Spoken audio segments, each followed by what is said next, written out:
હા, જોઈ લો તમે. અદ્યતન સુવિધા વાળો આ હાઈવે.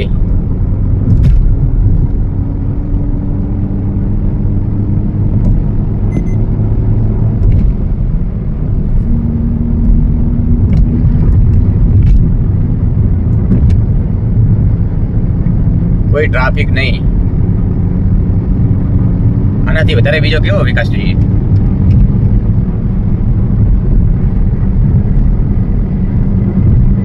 બંને બાજુ 4 લાઈન, એટલે આપણે જેમ 4 લાઈન હોય, 6 લાઈન હોય, તેમાં 8 લાઈન હાઈવે છે. 8 લાઈન, 8 વે કહેવાય.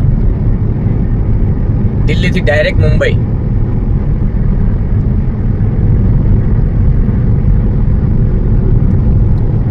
મારા બનાસ તક ન્યૂઝ નેટવર્કના દર્શક મિત્રોને બતાવવા માટે કે આરસીસી હાઈવે કેવો બનાવેલો છે.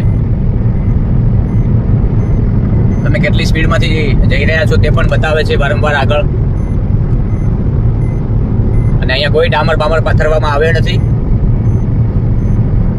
ડામર તો વરસાદ આવે એટલે ઉખડી જાય.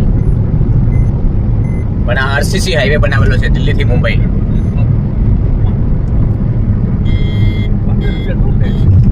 કેટલું? હજી તો શરૂઆત છે ને. ઓ જ્યાં નીચે ઓવરબ્રિજ આવતો હોય, નીચે બીજો કોઈ રસ્તો આવતો હોય તો ત્યાં ડામર પાથરેલો છે. બાકી તો આપ જે રીતે જોઈ રહ્યા છો આ express way, 8 way Delhi Mumbai highway.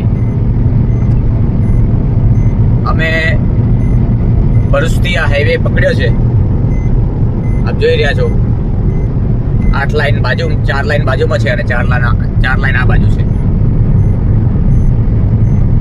જુઓ તો ખરી નીતિન ગડકરી, માર્ગ અને વાહન વ્યવહાર મંત્રીનું આ કામ.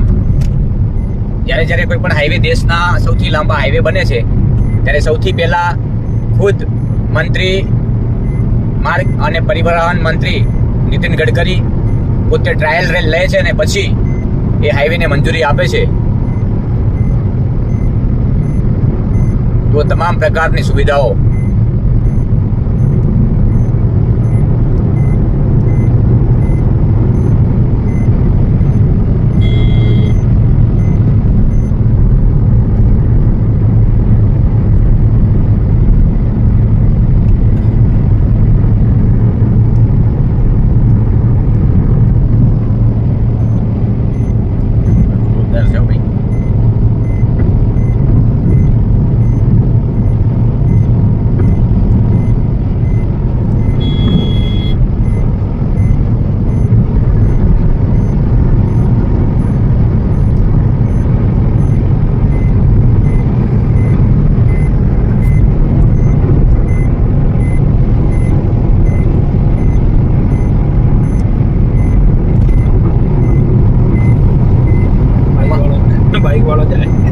તમારી ગાડી કેટલી સ્પીડમાં જાય છે એ બધું જ તમને વારંવાર બતાવે.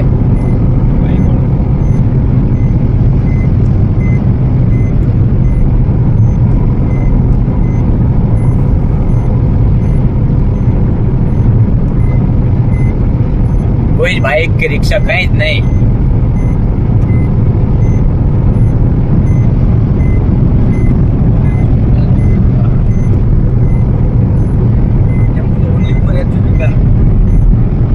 જો